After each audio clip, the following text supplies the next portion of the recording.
Saan ang inaresto? Ngayon lang po nagsalita si Neri Naig ng kanyang side. Although nagbigay na ng pahayag ang kanyang asawa na si Chito Miranda kamakailan lamang. Pero ngayon nga po ay inexplain ni Neri Naig ang kanyang saloobin hinggil sa pagkakaaresto sa kanya nang wala man lang notice at walang nalalaman ang nasabing aktres. Narito po ang ibinahagi ng ABS-CBN na statement ni Neri Miranda. In compliance with the sub judice rule, we are unable to make any statements on the cases pending against Neri Miranda before the courts. It is unfortunate that Neri was not informed of the charges against her beforehand, as we would have been able to properly explain her side even before this reached the courts. We note, however, that similar complaints filed against her in other venues have already been dismissed. We are confident that Neri will be vindicated of these charges through proper judicial processes. We appreciate the heartfelt support that Neri has received from numerous individuals in the press and on social media. Samantala, ayon sa ABS-CBN, dinala si Neri Naig sa ospital. Dinala sa ospital si Neri Naig Miranda nitong Biyernes ng gabi, November 29, ayon kay BJMP spokesperson Superintendent J. Rex Bustenera. Alinsunod niya ito sa inilabas na utos ng Pasay City Regional Trial Court Branch 112 para sumailalim sa medical evaluation ang aktres kasunod ng hiling ng kanyang abogado. Dagdag pa ni Bustenera, binigyan si Naig Miranda ng 5 araw para manatili sa ospital. Okay, ito ay pagkakaintindi natin, ito ay utos mismo ng Pasay City Regional Trial Court, Branch 112, para daw sumailalim sa medical evaluation ng aktres. Ito'y kasunod ng hiling ng kanyang abogado.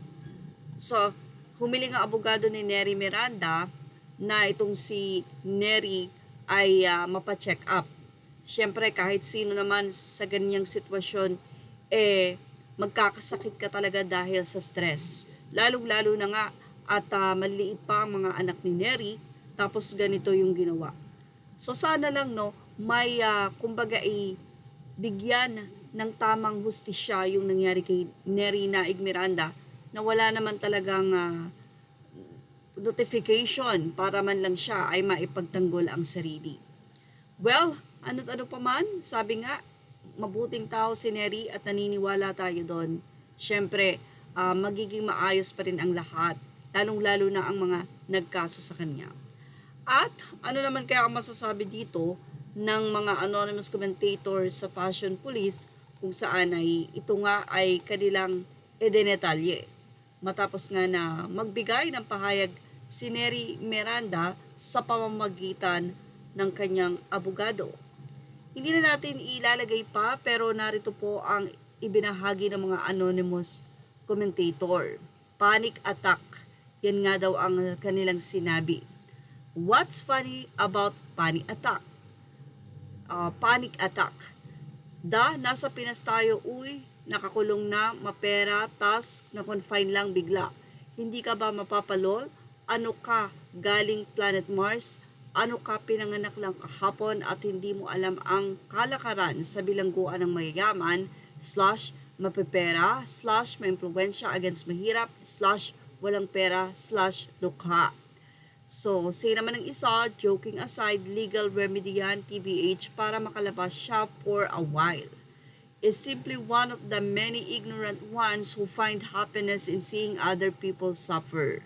The hypocrisy as if mga niloko nila hindi nagsuffer, say naman ng isa. How about the people who has been scammed?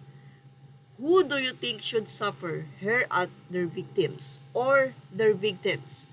Say naman ng isa, halate parang hindi ka naman familiar sa galawan ng politiko, very known move ang magpa-house or hospital arrest para lessen ang case or worse.